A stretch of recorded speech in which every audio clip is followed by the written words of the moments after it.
Human beings love drama. Listen, if you don't love it, you're at least compelled by it. I want you to think about the last time you were in a 5-mile backup on the highway. And as you got up to where you were going to have sweet freedom, you couldn't stop yourself from rubbernecking like everyone else 5 miles ahead of you did. Yeah? We're compelled by drama. It gives us something inside of us that roils, whether we like it or not. It gives us some adrenaline, it gives us a hit. And so I want to talk with us today about drama, the impact on your business, the impact on your clients' businesses, and what we can do to diminish the drama. Yeah? So, drama derails decision making. What do you want your owners to do every day? What do you want your clients to do every day? They need to make strategic decisions. But if they're swirling in drama, either their own or their organizations, then their decision making is going to be impaired. It also diminishes discernment. Because not only do you want strategic decision making, you also want wise strategic decision making. And drama actually diminishes the ability to discern because you're really caught up in something that's greater than yourself. It also diminishes the capacity for creativity and innovation. And we all know that what got us here is not going to get us there. And especially if you're dealing with an exit or if you're dealing with some level of next level succession, what got you here is not going to get you there.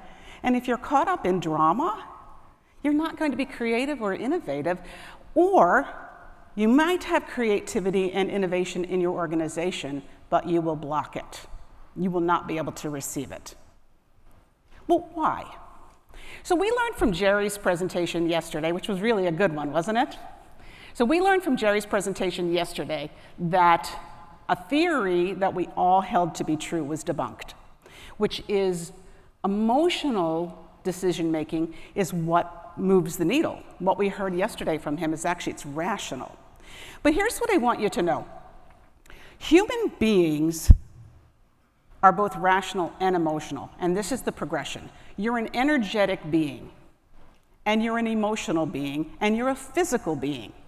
So the physical part of you, which goes to the brain, takes the action. The energetic part of you, people can feel. The emotional part is what gets weird. So when your emotions get weird, you're not able to make a rational decision. And so what have we been taught about emotions? And generally what we've been taught, especially in the workplace, is contrary to what I believe human beings are. We've been taught they're either good or bad. We've been taught don't have them in the workplace. Now, I came up in the hospitality industry.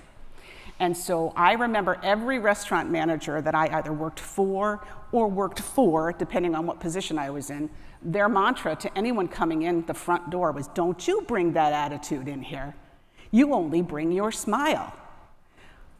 What if the person's dog had just died? We deny the expression of the emotion because we're taught things about emotions that they're dangerous. And you know what? Sometimes they are.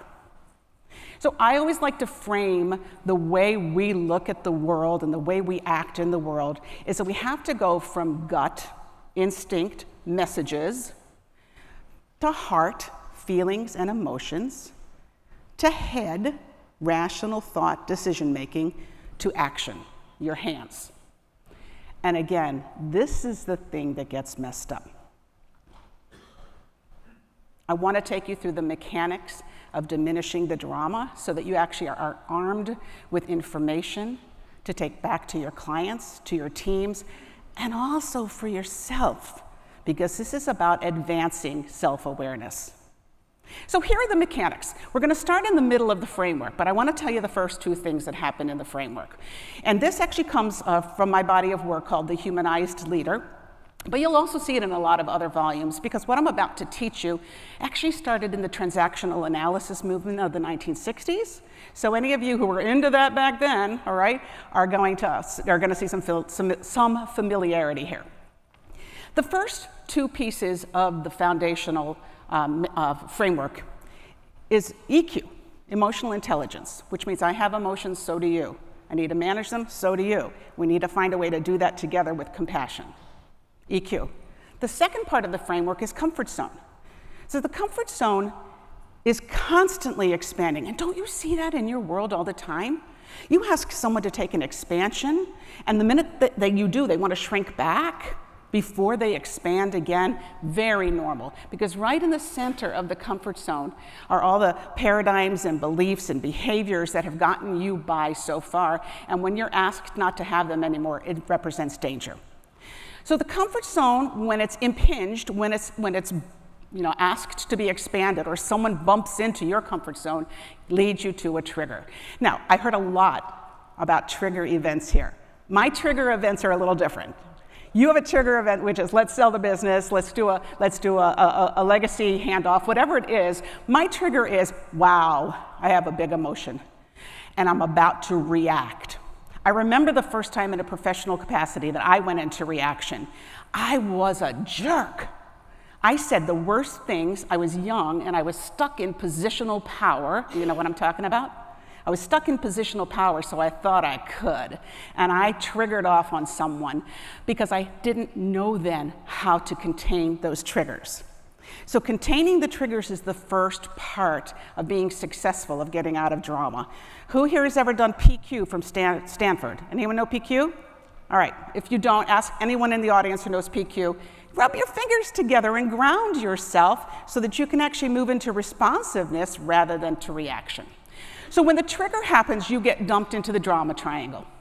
And the drama triangle is those characters. Okay, first of all, anyone a Rocky and Bullwinkle fan here from way back? Okay, Dudley Do-Right. That's the drama triangle.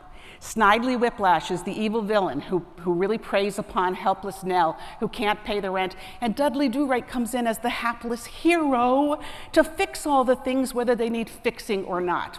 This is the dynamic that plays out every day in business. You have someone in a villain role who's critical, bullying, power hungry, needs control, and is afraid that the control is being ripped away from them.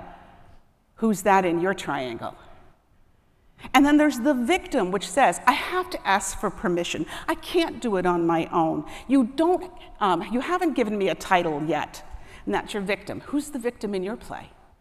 And then over to the hero. And the hero swoops in. I can fix all things, no matter what. I can fix them. I know what to do. I'm over-accountable. And these two are under-accountable. It's a real imbalance. So I'm just going to kind of take a look out here, and I want you to raise your hands. When you're stressed and you're triggered, you can only vote one of the three. You can either be a villain, a victim, or a hero. So I'm curious, when you're stressed, pushed to the wall, by a show of hands, who's a villain? Come on, raise them up. Yeah, I got some of you. How about those of you who are victims when you're stressed? Okay, not normally. All right, who's the hero? Thought so. Hero's the worst one. Ooh. It is, it's the worst one, because it robs the organization of critical thinking and decision making. And so, as a trusted advisor, which is quite a sacred role, if you are swooping in to save the emotional life of the meetings that you go into with your owners and their leadership teams, with your clients and their next level leaders, you're actually not doing them any favors at all. And if you see a hero in the organization doing that in the organization, you need to help them snap out of it. Not going to work, because then people don't critically think, they don't take accountability, and they don't move the ball forward. And you're going to be like that 5 mile long rubbernecking episode. You're going to be 5 years down the road with no decisions being made and the same stuff being played over and over again. Sorry to tell you that. So, do you want to know the way out? I see a couple heads shaking, yes, some of you. Okay, you want to know the way out. Curiosity and possibility. Curiosity and possibility. What you would like to do in your trusted advisor status is to stand in the wisest place of discernment, of support, without toppling over to hero. And you want to support your clients, your team, to move from villain to their secret power of seeing what the problem and the defect is. Villain to the person who's willing to collaborate for a solution. Now think about an owner who might be placed in the villain position, all right? Placed in the villain position because they don't give permission for the rest of the organization to take charge in the villainous position, all right? They want power and control and they're afraid. It just is what it is. How do you support them to see that collaboration is going to get them what they want? That bringing the team together to create solutions is going to get them the win. Those are great questions to ask. Curious questions coupled with curiosity create a possible outcome. So now let's move to our victim. So the victim's a little tougher. The victim has been creating a story for a long time about their helplessness. So we want the victim to understand that they can create a new story. I want you to think about the next level leader who's being groomed for top level leadership. I've got quite a number of clients like that. There's a big victim streak that goes down here because they are afraid they're never going to measure up, or they're not actually going to be given the authority that they need to make the differences, or that their ideas might always be squashed. Now, I'm overstating it. You guys, I'm overstating it. But various shades of the rainbow are true in all that I'm saying. How do you get the victim to understand what's in their span of control and the next appropriate action they can take to feel more empowered? The curious question. What can you do? What's the next step you're willing to take? How can you courageously ask the questions you need to ask? Just a little coaching. Now let's take a look at the hero, and I want you to self-coach on this one, okay? The hero also has a secret power, and then they know how to be of service, they know how to move the needle in the organization, they know how to do all the things. We want them to coach and mentor. I want you to coach and mentor. Coaching and mentoring means I don't do it for you, and I don't decide it for you, but I ask you enough questions so that you can figure it out for yourself. So I'm thinking of two clients in particular. I have one that had a dancing triangle all over the place. There was a power struggle in a three-person ownership, and the power struggle was that the sister wanted the power and the two brothers had the power. She was victimized by this, but she clearly went to the villain place, and she made her brother's life hell, excuse my French.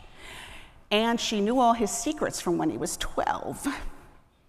So she made sure he knew that. And then the other brother kept swooping in to save the day. But I want you to understand the impact here. This dance went on forever until they were able to contain the sister. And they did, and things are good now. But they had a leadership team watching them, totally distracted by the drama, became completely disengaged, and two business units bottomed out. Big price to pay for drama. Now I want to share one more, and I actually have two of these, but this one in particular is a father-son, and it's a legacy handoff. In the legacy handoff, there is no hero in this scenario. So guess what? They've had to work it out. When you don't hero, it gets worked out. So why is this important to you? You guys all of you stand in such a privileged position. I join you in that privileged position. When we are asked to be trusted advisors, when we are brought in to the fold, into the intimacy of all the underbelly, it's a really sacred, important position. And the spotlight is on you for role modeling and for serving at a higher level. And I want you to know the triggers are contagious. It's really important. In the moment of trigger, you tend to your trigger so you don't add to the fray. I think about this. Actually, I wrote something, and I have to share it. I wrote it down so that I didn't forget it. It came out of my journal this morning. I kind of want to close up with some of this. Bear with me. I'm doing an anti-TED moment here. There is nothing that will suck the humanity out of you faster than the irritation, fear, or confusion created from human emotional drama. Nothing that will suck the life out of you faster. Nothing that will suck the life out of your clients faster. So your role, pace of the leader, is the pace of the pack. But you have the owner's ear. You have the leader's ear. You have their heart. You have their mind. And you can move the needle to creating drama-free. And what does it take? Courage, curiosity, love. Yeah, I said the L word, love. I didn't hear much of the word love in the last 2 days, but I sure felt it from you all, so you know what I'm talking about. Are you willing to be curious, courageous, and come from a place of love with the people that you serve? I'm Mary Pat Knight. I am a drama-free zone. I invite you to be that drama-free zone too, and lift the world up in humanized leadership. Thank you.